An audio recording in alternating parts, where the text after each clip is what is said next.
What is going on, everyone? Welcome back to Hit the Books. It is week 17 in the NFL. Just me and Ace here today, diving into this week 17 NFL slate. We're going to get into some of this NBA Christmas Day that we just saw. We had some great basketball, as like I said, on Christmas Day. NHL getting back up to speed this Friday after their Christmas break.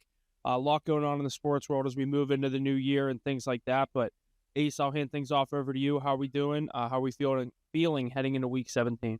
Yeah, great Christmas just passed. Got to spend some time with some family and friends. Got to watch some great football and basketball, despite what LeBron says. I like when the NFL's on Christmas Day as well. I like being able to watch both sports. But yeah, we're getting right back into the swing of things. Got New Year's Eve, New Year's Day right around the corner too. So a lot of good time in sports here. Ready to get going on a week that's already started pretty well on my end. So happy to get going here this week. Absolutely. Yeah. Yesterday, obviously, we're recording this day after Christmas. So we're a couple games into week 17. We saw Chiefs defeat my Steelers yesterday.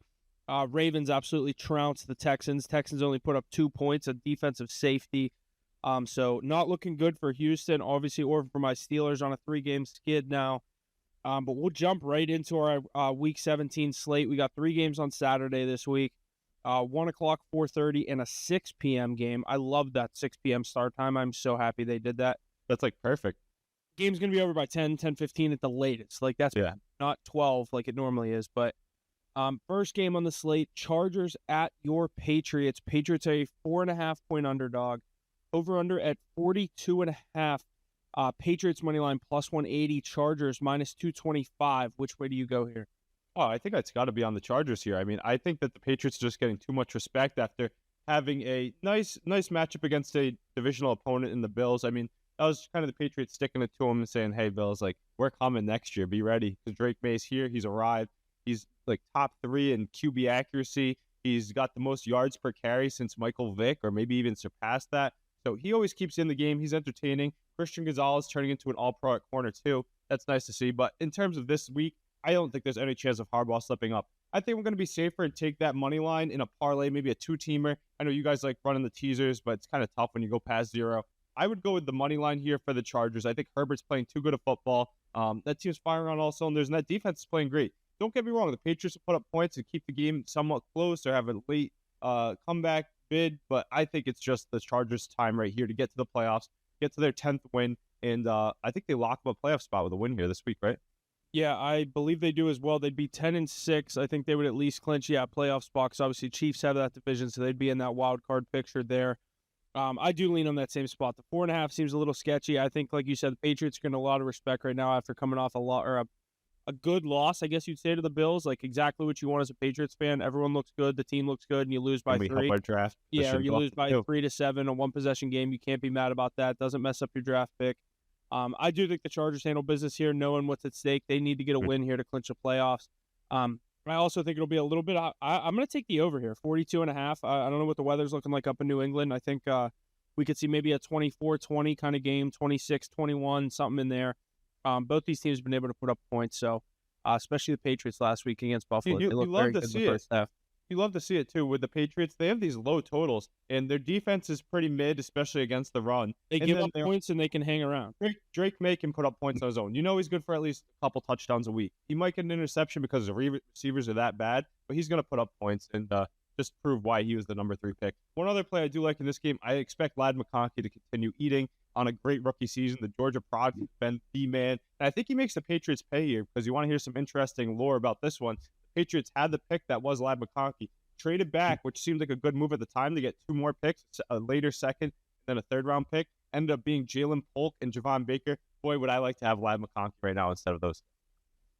Yeah, I definitely would agree with that. They definitely have the weapons out there. I'm trying to look up the Chargers scenario to clinch.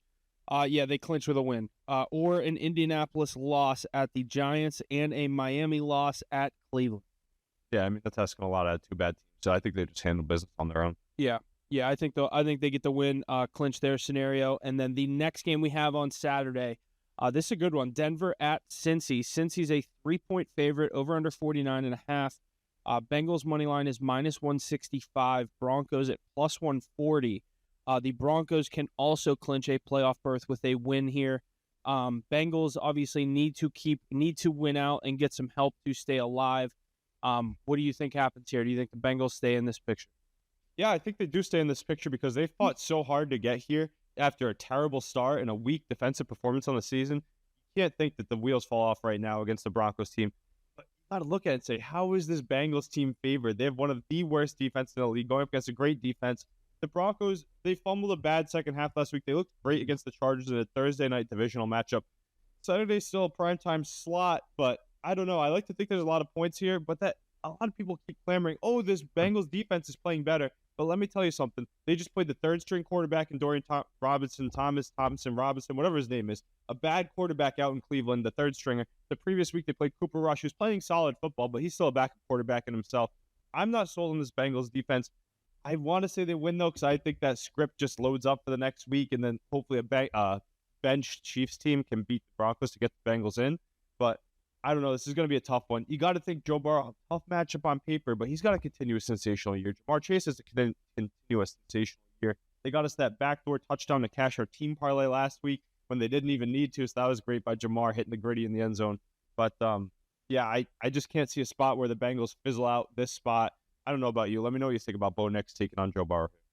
Yeah, this is an interesting game here. Obviously, I want to see the Steelers get a better scenario against the Bengals next week. So I'm kind of hoping the Broncos lose this one, so they're out of the picture. I still think they'd love to play spoiler to us to the Steelers next week, but I'm going to lean on the Broncos here plus the points. I do think it's going to drop. So I don't know. This is a very tight game. I'm going to lean on the team with the better defense. I know they're on the road in a must-win scenario against a very good quarterback. I lean on the Broncos here. I probably won't actually bet it. But I also like the over 49.5 here. I think Bo Nix, I think Joe Burrow, I think both these offenses are able to put up points here. Again, not sure of the weather in Cincinnati on Saturday, but I lean on both these teams. I think you'll see Jamar Chase, T. Higgins, Gesicki for Chase Brown for Cincinnati. You could see a lot of points for them. I think the Broncos are able to hang around. But I think in the end, I'm going to take the team with the better defense to close it out in the fourth quarter. Yeah, a couple other points I want to bring up on this one. And I'm right there with you. I mean, I think it's going to be a tight one. Bo Nix is going to have a strong game, but Joe Burrow is undeniable. I know that Broncos defense is undisputed. They have Pat Surtain, Nick Bonitto, and a bunch of other guys that are playing up to stuff that you can't even name. We saw Gruden test Big Cat on the Barstool podcast. I thought that was pretty funny. Even Broncos fans can't name their own defense, but it's a group that's playing good football. Joe Burrow, undeniable, though. He's going to get his yards. He's going to get his points, and Bo Nix is going to continue a strong rookie season. He's going to have a strong game to kind of push for that rookie of the year, even though I think Jaden locked it up last week. Chase Brown, though, we talked about him potentially getting the end zone. He became a starter in week 9. Did you know he's only 77 yards away from 1,000? That's craziness to me. I mean, he's really come into his own. I think he plays exactly like Austin Eckler, whereas that same number he did in LA Chargers. People say he's too small to run through the tackles. Well, he's doing it. He's a great receiving back. Goes out and runs patterns out wide for Joe Burrow, and he makes tough catches in traffic.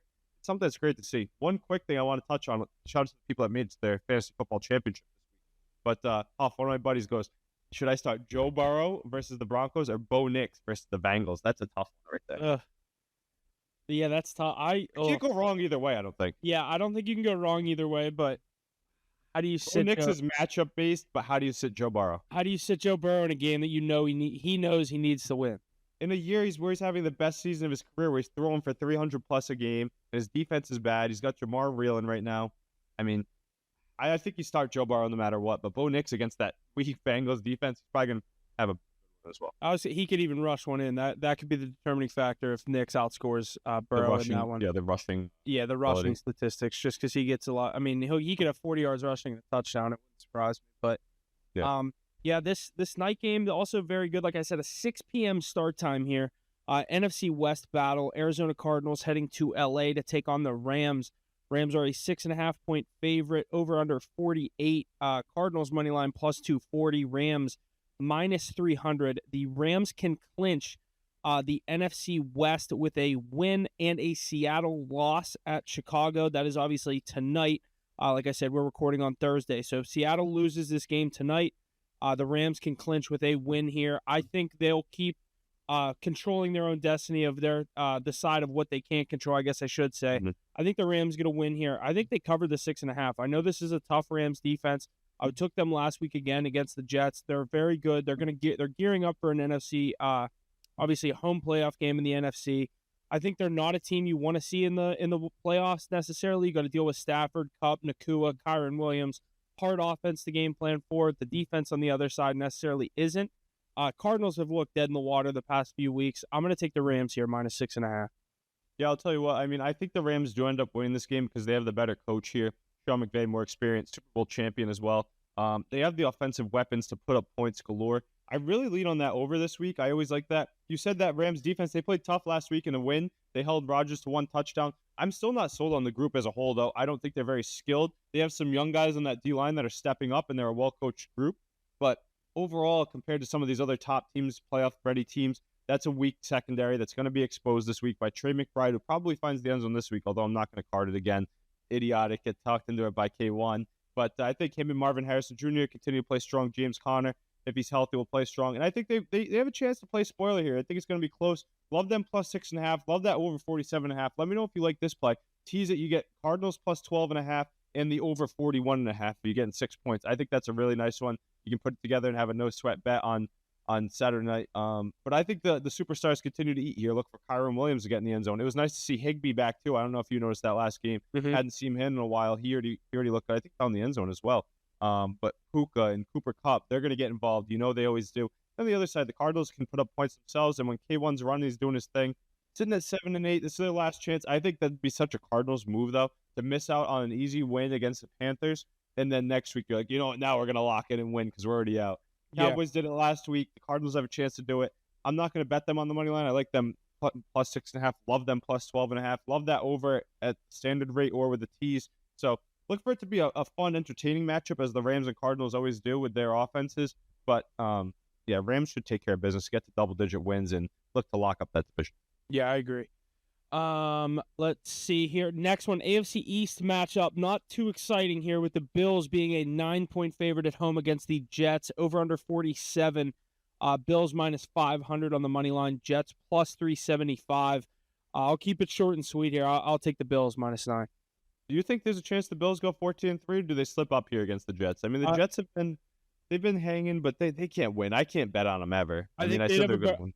I think they'd have a better chance of covering, maybe. No, I'm saying I think if they're going to lose one of these games, they're going to lose next week to you guys, not.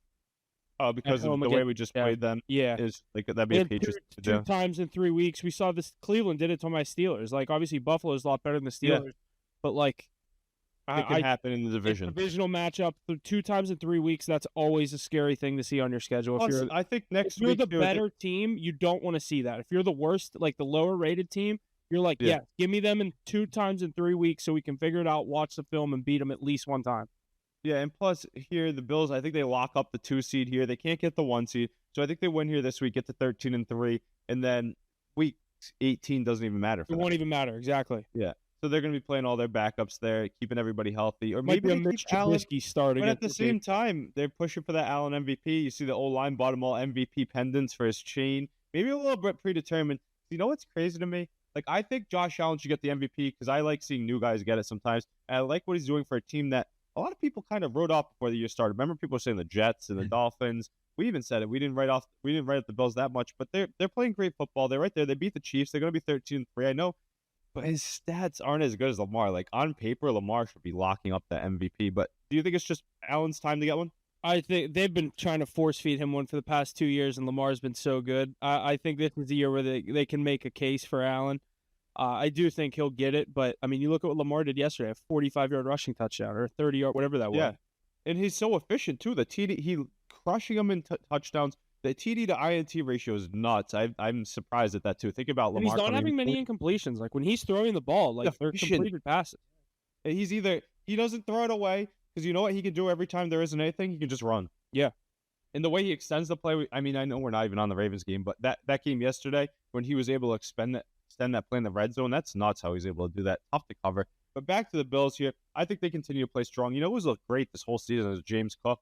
He was the guy that really got him back into that game against the Patriots last week and led the way because Allen's stat line was so low. But you know who else is going to continue to eat? I think Devontae Adams. He's on a very strong stretch to end the season. Nobody knows what's going on with him. Contract. Yeah, no one knows what's going on with him or Rodgers next year. I think he's going to keep continuing to produce. Touchdown hog, and like I said before, people in the fantasy championship, I think he's one of the top guys that's been carrying successful throughout the playoffs. Yeah. So look for him to continue to eat. Nobody else on the Jets offense too appetizing right now. I was big on Garrett Wilson early in the year, but I think now it's just Rodgers force feeding Adams every time he can. But give me the Bills here to win this week. I like it an Allen or a James Cook anytime touchdown, probably both of them. But they should win this one. There's a chance they cover. Yeah. I think you get them minus what? It'd be minus 2.5 in a teaser. I think that's an absolute free leg. This next game absolutely sucks. There's a couple of very bad games on the slate. Raiders at Saints. Saints a 1-point dog over under 37.5. Saints plus 100. Raiders minus 120. How much would I have to pay you to actually bet on this game? I think you want to, yeah, I know, a lot of money. Because you want to hear something funny? The Saints team is brutal. If Derek Carr's in the mix, I can bet on the Saints team, actually. I could take the Saints in this spot if Derek Carr is playing. But I don't think he's going to. I think they're going to ride out their weak guys to get that better draft pick. You know who is actually an idiot? Good guy, good former player, and I think he's a player's coach. But Antonio Pierce, who loves winning meaningless games. I think he wins here this week and hurts the Raiders draft stock once again. Yeah, I could see that happen. They obviously would they win last week against the Jags? That helped the Jags. Obviously, that was another kind of battle with bottom team. Sanders, and they keep dropping. They were at 1, now they're at like 4 or 5. Yeah, they keep saying now it's going to be the Giants. Yeah, that's crazy. I think they could fall close to 8 to 10 range if they win here this week. This year is the worst year to be a 4-win team because you're picking like 10th if you have 4 wins. That's what I'm saying. The Raiders are going to play themselves out of a Shadur Sanders or Cam Ward chance. They're going to have to trade back up and waste a lot of assets to be able to get one of them. And it's just a sad sight to see. But if it's not Derek Carr at the helm, I cannot bet on Spencer Rattler. He shouldn't even be in the league. He was terrible in college, bounced around so many places, was always supposed to be the next big thing, but he can't do anything. I don't know why they locked themselves in the freezer before the tundra up in Lambeau last week. Yeah. But they got shell-shocked. No Kamara either. No, their best players, their leading skill players are Rattler, Kendre Miller, and MVS. I mean, no Taysom Hill even. Yeah, they have nothing going for them. Who's that guy that I do like? Chris Olave's out. Who's their number 2 receiver? Rashid Shaheed. I'm a big Rashid Shaheed guy. He's out too. He's been out all year. Like they have nothing. Absolutely, yeah. They injury bug. Remember when they were 2-0? Oh yeah. Remember everybody was telling us how we underrated the Saints and they were winning the Super Bowl and they're world beaters. We gave them their credit because we're like, oh, they are starting electric. But they put up 45 in their first 2 games. Like, yeah, I'll respect that. And that was whenever Dallas still had Dak. We thought Dallas was still good this year. They went into Dallas and opened the floodgates. Yeah, put up 47 on the Cowboys in Jerry's world. That was pretty impressive. And then they definitely were in our power rankings that week, and they have not seen it since. But that's longer than I wanted to talk on that game. I can't even give a pick there. I kind of agree. I think the Raiders win that to fuck up their draft pick. So next game, Panthers at Bucks, divisional matchup here. Bucks minus 8, over under 48.5. Bucks minus 400, Panthers plus 310. Can Tampa Bay cover this, or do you like these pesky Panthers to hang around? I think it's crazy because I think Bryce Young's still have a good game, and the Bucks cover. Let's take a second, Huff. Just me and you here, no Mackie. We called this shot from Bryce Young, and we hit on it. How good has that guy looked lately? Did you hear his new nickname? What? The Carolina Reaper. Yeah, I believe it. That's a good one too. And he said he didn't like it. I was like, dude, that's kind of a cool nickname. And he could take the Bucks out now. He's up knocking on the door. You know that gif where the Grim Reaper knocked on every door? Bucks, you're up next. But he's playing great football. Those young guys on offense. I mean, Chuba Hubbard's the real deal. They gave him so good. They gave him that long contract extension. Then he breaks a big one, goes over 100, and then overtime he breaks another big one, take it to the house to win the game. Bryce Young's firing on all cylinders. He's got a lot of weapons at his disposal too, who are turning into decent threats. We thought it was just gonna be Leggett. You know who you can't write off is Adam Thielen. That guy's still great. I mean, I wish somebody went and saved him from Carolina at the trade deadline. How much would you have liked to have had? That's what I wanted my Steelers to go get. They wouldn't do it. Yeah, it's crazy. Maybe it took too much to pry him from their hands because they know how good he is. Yeah, at his best, especially for a young quarterback, a guy like that's huge. Yeah, and he just moves the chains, makes crazy catches. He does everything. We talked about him yesterday. He used to be one of the best receivers in the league, and I still think he has that ability to carry an offense. But they have other guys around them. But I think Baker Mayfield and co. too strong of a season to let it slip up one more time. I think they put the pressure on the Falcons here and win this week. I do think they have a chance of covering that spread. I mean, they can put up big points at any given moment. Bucky Irving, Rashad White out of the backfield. Even their third running back's pretty good. And then the tight end position, we might get Cade Otton back this week. Even if we don't, it looked like a plethora of tight ends last week stepped up in his absence. Then Mike Evans, we know how great he is. And Jalen McMillan really coming on as a good receiver. I think he scored 5 touchdowns in his last 4 games, something like that. later round receiver pick, but this draft class just loaded with wide receiver talent. So many good ones this year. Brian Thomas, Malik Neighbors at the top, and then there's been so much depth too. You got Marv, you got Glad McConkey, and you got McMillan really coming on here. There's a few others I'm not even thinking of. That Keon Coleman, he's Xavier really Worthy. good. Yeah, the list goes on and on. Polk and my guys haven't really turned into much, but Romo Dunze. The list goes on and on. There's a lot of guys we keep naming, but it's crazy to see how good these receivers have been this year. Yeah, I agree there. I think the Bucs definitely win that game. They need to win. They're at home. I don't think they're going to let a divisional matchup or a divisional opponent come in here and ruin their playoff hopes. Been wrong before, but I'd like to think Tampa Bay wins and could cover that spread. I don't like 8. I never like an 8-point spread. It's a tough number. Because you're basically taking them to win by 10, and that's usually when I know they're going to win by 7, and I'm going to be pissed. So take the Bucs to win. That's a good parlay leg there. Next game, also pretty shitty. Titans at Jaguars. Titans a 1-point dog, over under at 40. Titans money line minus 105. Jaguars minus 115. I'm going to take the Titans here. I don't know why. I think I don't know why. This is You're a Mason Rudolph guy. You like Rudolph the red-nosed reindeer. This is more me hoping they stick with Mason. I think this is a team Mason Rudolph versus Mac Jones, our former guys right there. How nice is it to see that we don't have either of those bums? I don't have to back up these guys. We don't have to back either of them up anymore. I do think the Titans have a little bit better of an offense right now. I know Brian Thomas has been an absolute stud. The only guy. I hit on him last week for the anytime at plus 180. I thought those were crazy odds for him, but he probably scores again too. I think he will score again at home. I might take that in this game instead of the Titans, but I think the Titans pull this one out and get a win here. Yeah, you talked about their Titans, offense. Another great team at fucking up their draft picks. Yeah, I mean, we heard last week when they gave up that huge day to Jonathan Taylor. I guess that quote came out by Mo Ali Cox. He said he heard the defense say, "Oh, this guy's going to put up 500 on us" or something like that. Yeah. So the Titans are packing it in. They're playing for that draft pick. At least their defensive side of the ball has been weak all year. I know they have a few guys that have been standout, but they're really tanking. And I do think they have the better offense. You're probably right. At the beginning of the year, you told me this. I'd say Jags any day with that offense because you had Kirk and ETN and Bigsby and Brian Thomas Jr. and another receiver that's pretty decent too. Evan Ingram. Yeah, Evan Ingram, Trevor Lawrence. The list goes on and on. But nowadays, dude, I thought me and you, I don't know who else it was. I had the Jaguars as a wildcard team this year. Yeah, me too. I thought this was the year they're going to put together. We overrated Doug Peterson as a coach. He had that Super Bowl with the Eagles, but he can't put together in Jacksonville. Trevor Lawrence, injury-riddled career. That O-line's never been fixed. And then the injuries to Kirk and ETN underperforming. The defense is what's really crazy to me. I thought they were going to be a very strong defensive unit this year. They were in years past. They just kind of went non-existent. Yeah. But back to my point here about the Titans. You brought up them having the better offense. Now it's true. Because Tony Pollard, he was banged up last week. Tyjae Spears stepped right in. Those are two really good running backs. Then Calvin Ridley, I think, is a big receiver on the outside. And Akide Westbrook finds the end zone every week. Then even Chigoziem Okonkwo, his name is Chigo Okonkwo, he's been stepping up too. So I like the Titans to get the job here done here too. Mac Jones, a great tank captain. Probably a better tank captain than Drew Lock. We're getting to that game soon. But I do think Brian Thomas Jr., no matter what, he's going to continue to eat and have the best rookie season out of all those great names we named earlier. Yeah, I agree. This next one, also not too exciting. Colts at Giants. That's what sucks about Week 17, Week 18. Yeah. A lot of these games, you either have really good games or terrible games. Tell you what, before you give us the lines real quick, the Colts are winning this game. Drew Lock is helping the tank. He's leading the tank charge. Give me the lines here, but I'm telling you the Colts wins. Colts minus 7.5, over under 40.5. Colts money line minus 400. Giants plus 310. The only thing going for the Giants has been Tyrone Tracy, Malik Neighbors. They have a nice core. They need to get a quarterback in there. I like. They have obviously the defensive line that everyone knows about. Secondary they brought in too. Seriously, young guys. They did lose Xavier McKinney. I think that was a big piece. I think if they would have kept him, this defense would be that much better.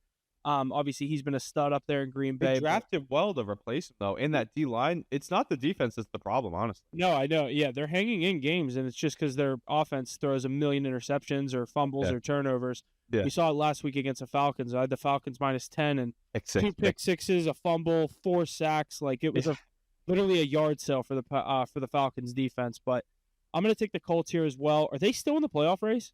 Yeah, that's why I think they win on the money line here just to be on that outside bubble. You need a few teams in the bubble. Like Yeah. they're not going to get in, but here's the weirdest scenario they do. They So they're need gonna. like 6 teams to tie and lose. Yeah, Oh, I forgot to give my take on the last game. It was so bad. I forgot about it. Titans Jaguars potential for first tie of the season right there. that would fuck up draft picks as well. Yeah, that'd be funny. But yeah, give me the Colts here on the money line. I don't think they cover 7.5. I think the Giants keep it close and the Colts get a little scared. But at the end of the day, they win the game to stay in that bubble picture. I agree. I might even take the Colts minus the 7.5 here. I think I'm pretty confident in that. Even if it's true Giants, lock. they're not that good either, the Colts. But Jonathan Taylor looked insane. Maybe if one of us puts him on the card. I don't think I've taken his anytime all year. Have you? I haven't. I don't think so. And he's I haven't actually watched a many great running Colts back. games. I really haven't. I think it's because of the Anthony Richardson effect, being able to vulture touchdowns. That's why. Yeah. It's like Hurts and Saquon. Yeah, exactly. It's so annoying when you have those rushing quarterbacks. Speaking of Hurts and Saquon, we have an NFC East matchup with Mackey's Cowboys heading to Philly. Eagles are a 7.5-point favorite, over under at 40. Eagles money line minus 375. Cowboys plus 300. Let me see here. Eagles, I saw their scenario to I think they clinched the division with a win or a Washington loss versus Atlanta on Sunday Night Football. That'll be a great game. Yeah, that will also be a good game. I think the Eagles handle business here. I'll take them minus the 7. I'd like to get it to 7 instead of 7.5, but I think the Eagles handle business. I think the Cowboys have shown some fight. I think this is a little bit different of a matchup, a little different caliber team than they've played. Eagles have a defense that can stop Cooper Rush. Is Jalen Hurts playing? Offense. That's the other thing is I assume he's playing based on this line. My pick is definitely contingent on him playing. I'm not taking the Eagles minus 7 with Kenny Pickett under center. Awful. I didn't think Pickett looked that bad last week. Hurts hasn't practiced all week and he's still in concussion protocol. So he's probably not playing. So either. That's how the over so low then. Can Kenny Pickett beat the Cowboys? I'm gonna say, I don't know how. Dude, he wasn't the reason they lost that game last week. But the game script flipped. I think it is. The whole reason of him coming in, did you see how stymied they get Barkley in the backfield? Yeah. They started bringing the house. They loaded up the box. As soon as Barkley touched the ball, there's 3 red shirts in the backfield, and he couldn't do anything. I don't think Pickett can do enough on his own. I know he had chances, but he had a big lead to play with, too. Yeah. I know there's drops by Devontae Smith, but the amount of 3-and-outs. You know what we need to see from him next week, this week, if they want a chance to win with him, is him being able to rush the football. That was when he was at his best, was when he was running. Yeah. Yeah. But talking about this Cowboys team, I think they got their big win last week, right? They got their big win by beating the Bucs and really denting their playoff hopes at home, too. They go into Philly, so that playing at the Link helps a lot. And you got to think, regardless of Saquon getting stymied last week, they're not going to stymie him for 4 straight quarters. He's going to get his, and he's going to carry here. One thing, though, that Cowboys defense has played ever since Michael Parsons came back. How tough have they played? I mean, Parsons obviously is the heart of that defense. I feel like he's kind of the heart of that team. Obviously, they have Dak, but making the big money at the quarterback. But yeah, he's the heart and soul of that team. And once he kind of came out and said, I want to keep McCarthy. I want McCarthy to stick around. I'm not going anywhere. Fighting for him. I want to be a Cowboy for life. Like, he said all the right things. Obviously, he said some dumb shit on his podcast over the past. Yeah, I thought that was the kind of the right move there, and you could see the whole team kind of bought in. I thought that defense was cooked when DeMarvion Overshown tore his leg again. Yep. He's been an absolute dog for them when he plays. Parsons keeps turning very sparsely. He's always hurt, but Parsons is carrying the weight down there. I think the Cowboys will keep it respectable, especially if Pickett plays. I think that defense will feast on that Eagles offense. Plus, what's his name? Brandon Aubrey, best kicker in the league. I know Boswell's having probably the best season, but I think Aubrey's the actual best kicker in the league now. Yeah, I think. Dude, Aubrey lines up from 54, and it just looks so effortless, and it's right down the middle. Playing in a dome helps too, but he's the only young kicker too. Maybe Dicker, I think he's really good as well. But I think Aubrey's the best kicker in the league, going to be the next one best for a while too. Yeah, and he helps them stay in it. Also, Rico Dowdle, he's like mediocre in the last few weeks. CeeDee Lamb's come back to life. Cooper Rush, though, we got to talk about him putting up better stats than Dak Prescott, so we know he can put points up. But that secondary is clamped for the Eagles. You got to think that they shut down Cooper Rush here too. If it's Cooper Rush versus Kenny Pickett, you like the under here? I would take the under. Yeah, I would agree. But I think Saquon Barkley going to be force-fed. Got to find a way to get A.J. Brown and Devontae Smith very involved, even if you're Kenny Pickett. So it'll be an interesting matchup. If it's Kenny Pickett versus Cooper Rush, I think it might be a tough game to watch, but it's going to be a very competitive football game. Yeah, I agree. This next one not will not be as exciting with the Dolphins heading to Cleveland to take on the Browns. Browns are DTR. 6.5 point dog over under 40. Browns money line plus 240, Dolphins minus 300. I like the under in this one. Dolphins, obviously we know the narratives of them playing in cold weather. I don't think it's supposed to be too shitty in Cleveland this weekend, but definitely the cold will be a factor. I'm going to take the under 40 in this one. Oh God, it's cold weather and it's the Dolphins. They don't win those games. Would this be a good time for Mike McDaniel to save his stats against a brutal Browns team in the cold weather? It's You know certainly how we saw that one where he's like 1-7 or whatever in yes. cold weather games? There should be an asterisk if he goes 2-7 now, because they'd be like, well, one of those wins was against the terrible Browns on their third string quarterback. So I got the Dolphins here because I think they're gonna stay in the playoff picture. Same reason I said for the Colts. Also Devin Achane, how great is he? He's one of the top running backs in the league now. I think he's potential top 10 running back. He's running all over him. Raheem Mostert looked pretty good last week. And Tua was getting the ball to all different guys. I know they were without Jalen Waddle, so he had to involve new guys.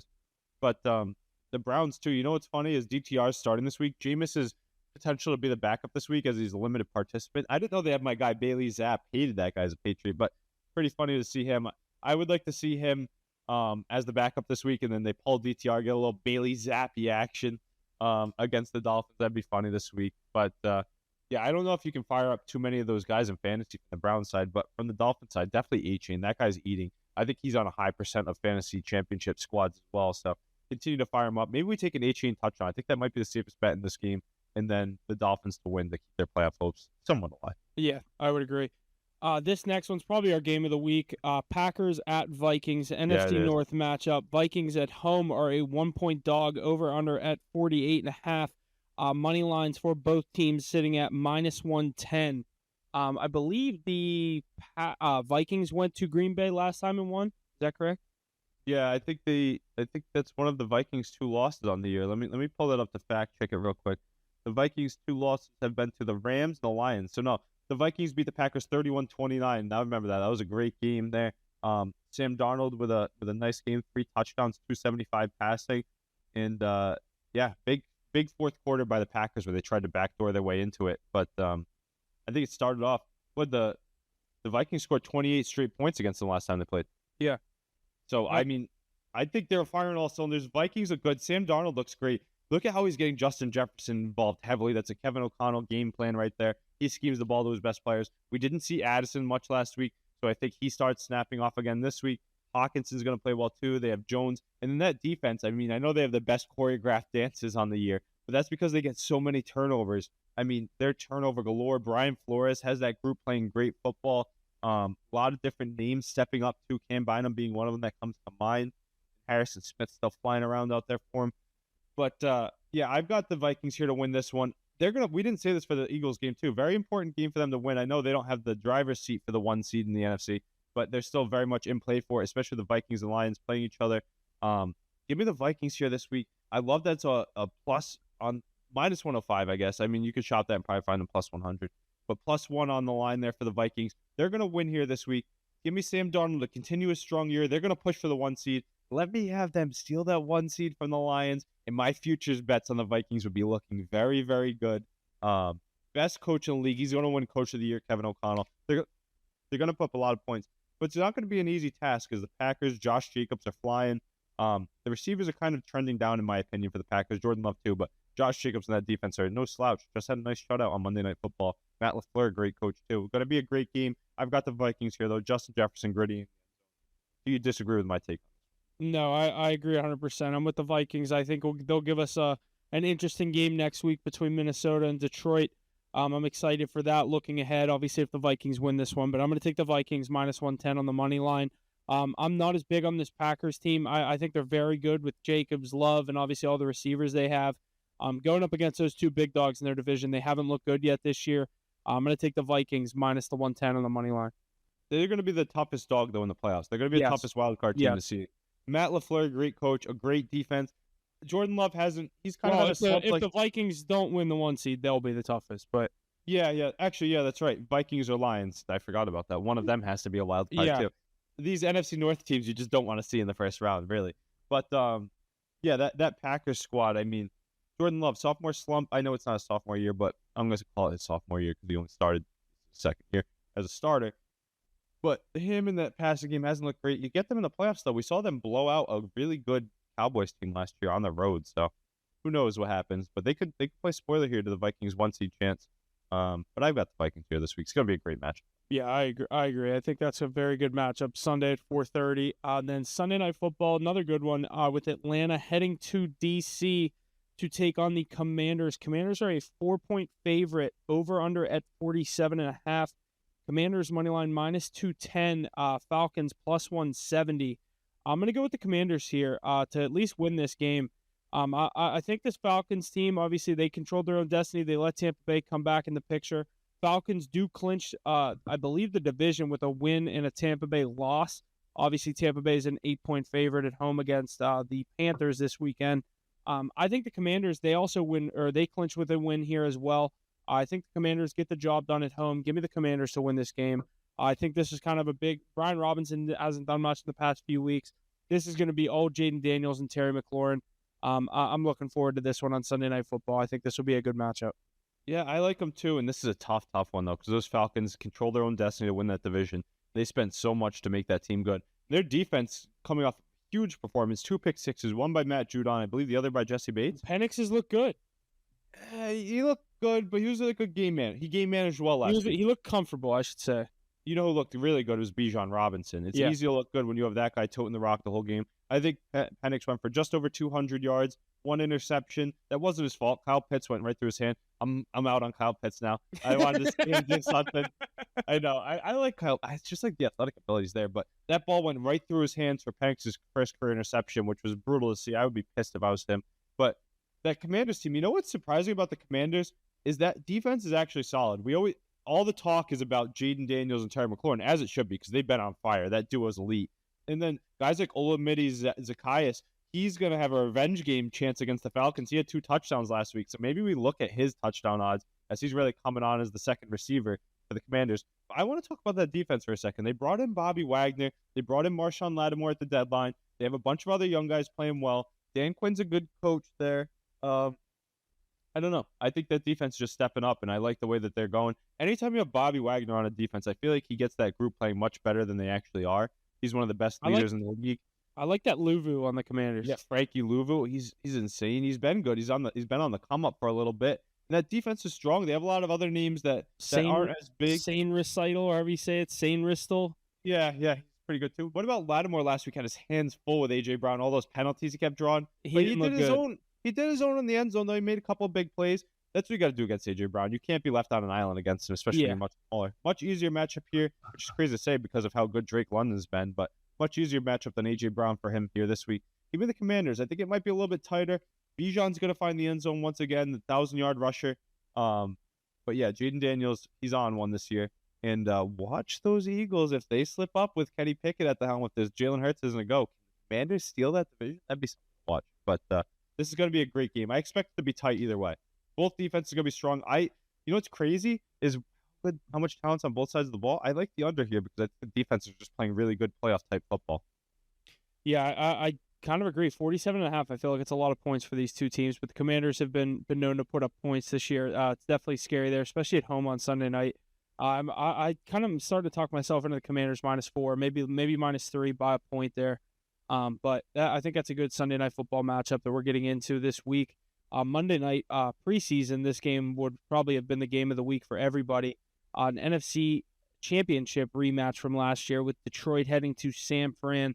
Niners are a 3.5-point home dog here, over under 50.5. Lions money line is -185, and the how much do you love that? Is +150. I think Detroit, they have to win this game. You can't drop this and let the Vikings get back. That's what I'm saying. Is there a slip-up chance? Kyle Shanahan and the Niners, the defense is a bit healthier at home on Monday Night Football. All the narratives and the NFC Championship, you just beat them. This is a tough spot for the Lions. The fact that this game is so late in the year, if this was early in the year, they would have blown them out. And there's still potential for a blowout because the 49ers are playing atrocious. But on paper, I don't know. This isn't the easiest matchup in the world. Yeah, I would agree. I'd lean on the Lions here to win this. Maybe take the -3.5. I think if the Lions win this, I don't think it will be a 3-point or a 2-point game. So I'd definitely lean on the spread there with the Lions if you think they win the game. Obviously, a tough situation for the Lions here. They need to win this.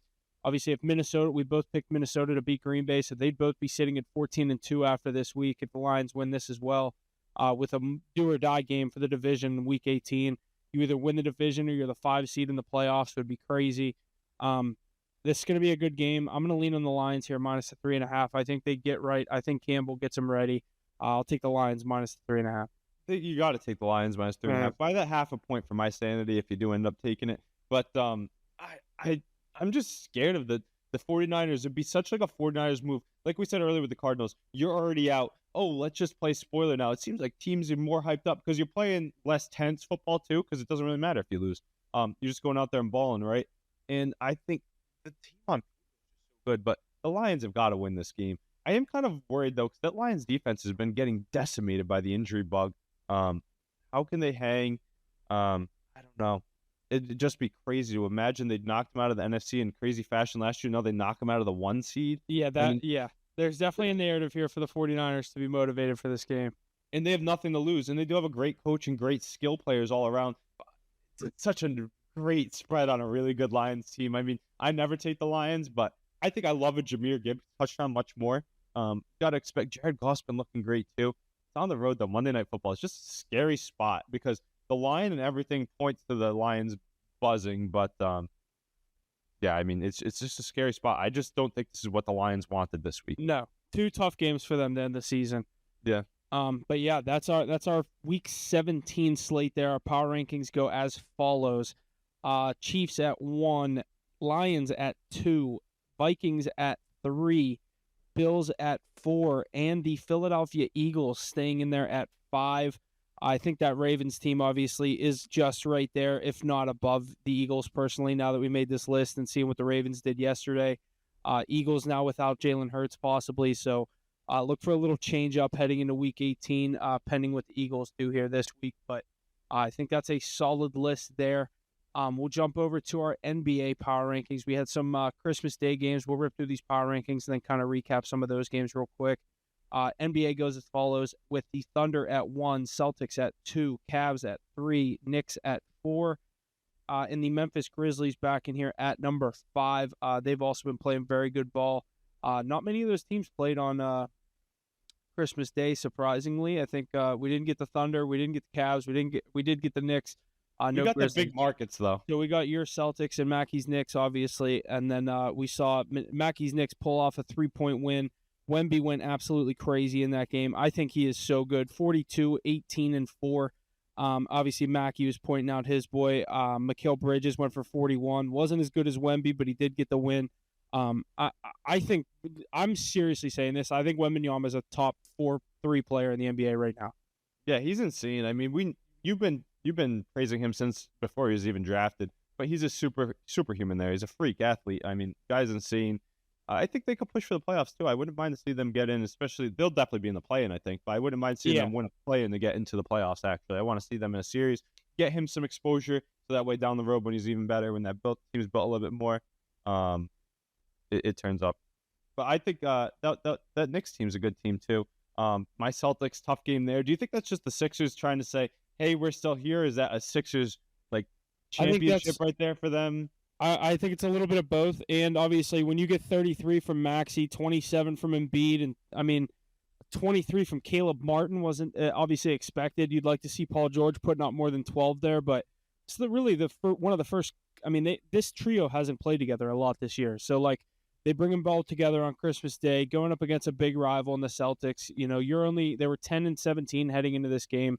I like the Sixers with the spread, but I would never bet on the Sixers in Boston. You guys just historically own them, so I didn't end up doing it. They win the game outright, 118 to 114. I don't even know what the closing spread was. Boston minus 9.5 I'm seeing here. That's crazy. For Philly to have all three of those guys, I think they're a different team than what we've seen, but I don't think that says much. If anything, Celtics are dropping a lot of home games. Like, why are all their losses at home? They're all like 2 to 4 point games though, and they're very tight. I mean, they don't need. I mean, they're still the 1 seed. Yeah, they're very close games. Think about people, but they bring their best game when they play the Celtics too. Yeah. So that's a very big game for them there. I don't look into it too much, but yeah, I'd obviously like them to beat the Sixers on home court. I think the next game was much better though. That Lakers game was sick. Yeah, Lakers Warriors. We saw Steph go crazy in the fourth quarter of that game. Vintage Steph over LeBron. His official stat line on the night was 38, 6, and 1, and 8 for 15 from the 3-point line. Good. Yeah, and 2 huge ones to end the game. They were down 6. Steph hit under 20 back-to-back seconds threes, left. Yeah. literally ties the game. Lakers end up winning with a last-second layup by Reeves. Wasn't enough just to lose. Yeah, seriously. Did you see the best part in that video that I posted is if you look at the Lakers bench, as soon as Steph gets the ball, all the like bum players on the Lakers are like standing there like this isn't over, this isn't over. He hits the shot, and the one dude just goes, and huddles up into the bench, dude. It was so funny. Because how vintage is that? The one over LeBron was a lot cooler, but then AR-15, who is it? It says it all the time. One of the guys on First Take, I think it's yeah, no, he's always like, if I had the game on the line, I want Austin Reeves taking the game-winning shot. Yeah. I mean, he's clutch. He hits those clutch shots all the time. He's been good, and this last game, I didn't watch much of Denver. Phoenix. Last point on that Lakers game, they did it without AD too. He left in the first quarter.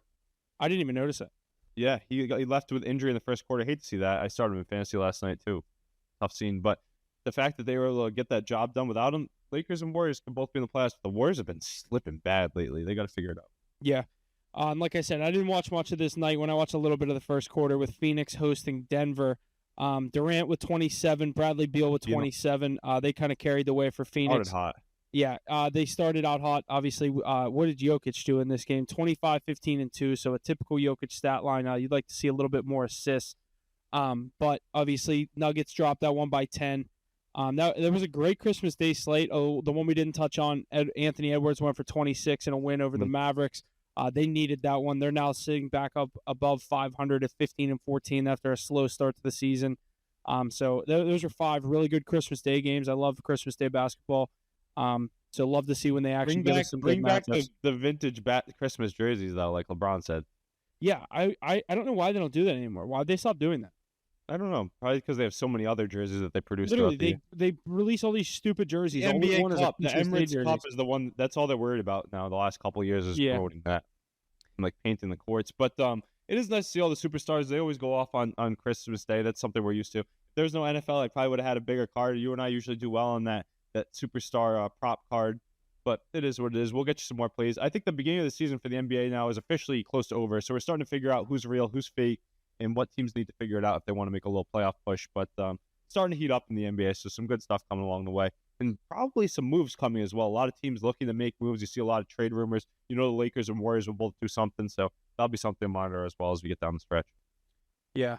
We'll jump quickly into the NHL. Let's see here. I just had it pulled up for our list.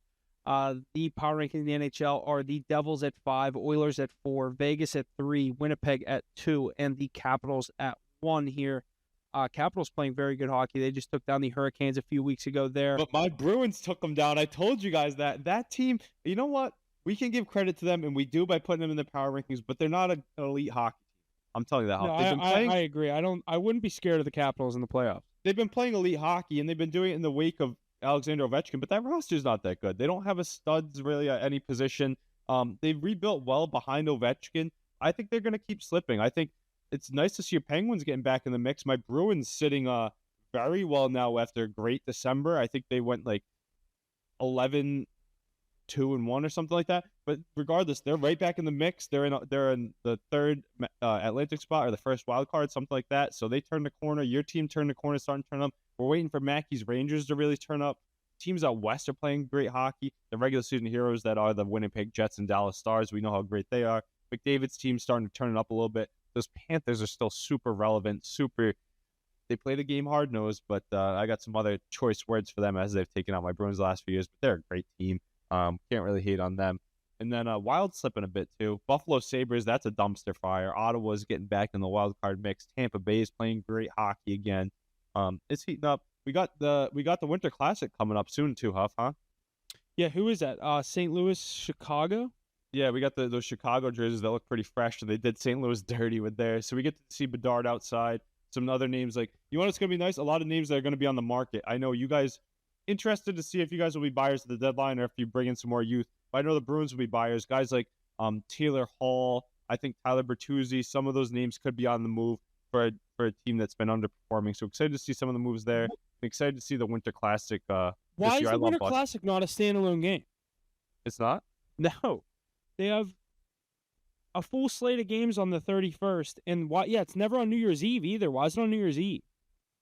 Maybe it's because of day of the week. Is there college football or something?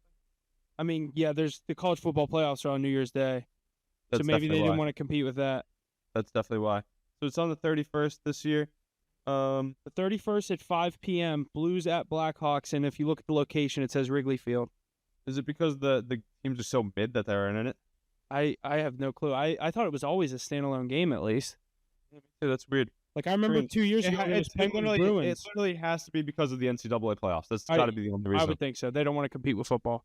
Yeah, and that makes sense. I mean, kudos to them. But I mean, who do you like to win that Winter Classic game? I think I'm gonna go with the over there. Yeah, but I'm that'll gonna go be with an the over. Blues. Go with my former coach Jim Montgomery there. Better coach, better goalie. But I think the superstars show up there. We'll get some goals from like Robert Thomas and whatnot. Maybe Jake Neighbors on that Blues side, Justin Falk too. And then they on have the Blues have the better defense, the better They're goaltending. the better team. There's the Yeah. better team. The Blackhawks are young and they have the flashy skill. They'll get some goals. I could see a Bedard power play goal or something like that. Yeah. Maybe that would be a good play for us to throw on the card that day. But Bedard The point or goal. over Bordard point or something. Yeah. I think that'll be fun. But that'll be fun to watch. Tough teams, but NHL's heating up. They're in a little break right now. And then we got the Four Nations Cup just around I think Four Nations Challenge, whatever it is. That's just around the corner too, so that'll be fun Yeah. to watch. Shout out to my boy Brad Marchand though. The Rat's been on a heater ever since Biz called him out on the TNT stream. He's been on the longest point streak, just hit the longest point streak for an oldest Bruin lately. So great to see that. Hope they can keep winning soon. Get well pasta, but good hockey right now. Absolutely, yeah. And then we wanted to touch on briefly, like I said, college football playoff starts New Year's Eve with Penn State, Boise State, and then on New Year's Day we get obviously the rest of the matchups. Trying to pull it up here. I don't know Georgia, why. Dame's a good one. Yeah, Georgia, Notre Dame, Texas. In this order, it goes Texas, Arizona State in the Peach Bowl, Ohio State, Oregon in the Rose Bowl, and then the night game is Notre Dame, Georgia in the Sugar Bowl. Can On New Ohio Year's State Day. or Notre Dame upset? Because I know Boise State and Arizona State are. Who's more likely, Ohio State or Ohio State's Notre Dame? favorited against Oregon. That's crazy to me. I know they already played earlier this year, and it was like, what, a 1-point game or one? They lost by possession game? 1, 32-31. Yeah, but In I think Oregon. but Oregon, they're going This to is now a neutral site. I think they keep buzzing there. I'm going to go with him. I'm not a big, was it Ryan Day, the coach there? Yeah, Ryan Day. Not a big fan of him, but I think that Notre Dame has a better chance to upset there because of all the Georgia quarterback controversy. Yes. But those are two wagons. I think, can I safely hammer my Texas Penn State moneyline parlay? It's even worse odds than the first round, and they're on the road this time. But Yeah, can now I was going to say, hammer that? now neither team's at home. I love to see Texas as the biggest favorite again at 13.5 points. I don't know if I'll actually end up taking that. Obviously, I think they On the handle money line Arizona though. State. Money line parlay the two of them. Yeah, I think you can. What is it? Probably minus 190 this time? No, it's probably higher. It's probably minus 10. I'm gonna say. Yeah, I think it's still safe, though. Yeah, I'd say so too. I wouldn't include anything in that Oregon-Ohio State game. No. Just take the two that you know are going to win. And then you can individually bet the next two. If I individually bet the next two, you think you would take both underdogs and hope that one wins? You could probably do that. I think Notre Dame wins. Like that's my favorite. That's my favorite. That's probably the only betting underdog I'll take all That weekend. Georgia defense is tough though. Yeah, it is. But That could be Riley an under Leonard's game. look good. Jeremiah Loves look good for Notre Dame. They looked insane in that Friday night game, as a lot of those teams did, being at home. Riding Against bad teams. the high of a playoff game at home. It's crazy to call them bad teams because they had great seasons, but weaker conference teams. They shouldn't. Yeah, teams that when it comes down to it, like Ole Miss, Alabama, all should have been in there over Indiana, over even the U. SMU. Even the U. Yeah, Miami too. But obviously, also what I wanted to touch on was college basketball gets fired up. It's obviously they take a little break over Christmas as well. Some good games this weekend, nothing crazy. But as we get into next week, New Year's Eve, New Year's Day, New Year's Eve, we get West Virginia, Kansas, Utah, Baylor, Duke, Virginia Tech, Marquette, Providence. New Year's Day's a bunch of good games as well. So getting into the prime of college basketball as we move into January here. So excited for that as well as we move into full conference play, all that good stuff. But Ace, that's all I got. You got anything else you want to touch on? No, excited to see some of these other sports get going here. Ready to enjoy a nice little New Year's. Got to finish up the Christmas season here. But some great football games. A lot of great sports coming throughout this next week. It's a really good week for sports. We have today, We have Friday off with nothing really crazy, but today, Saturday, Sunday, Monday, some NFL. Then Tuesday we get the Winter Classic and a lot of hockey, and Wednesday we get the college football playoffs. So really great time of the year to watch sports. I'm excited to watch. Absolutely. And as always, thanks for listening. And we'll see you guys Sunday for our Week 17 live stream in the NFL to go over our top 5 games and give out our best official plays there. So make sure you're tuning into that. Turn on your post notifications so you never miss any of the free plays, things like that. Other than that, thanks for listening. We'll see you guys on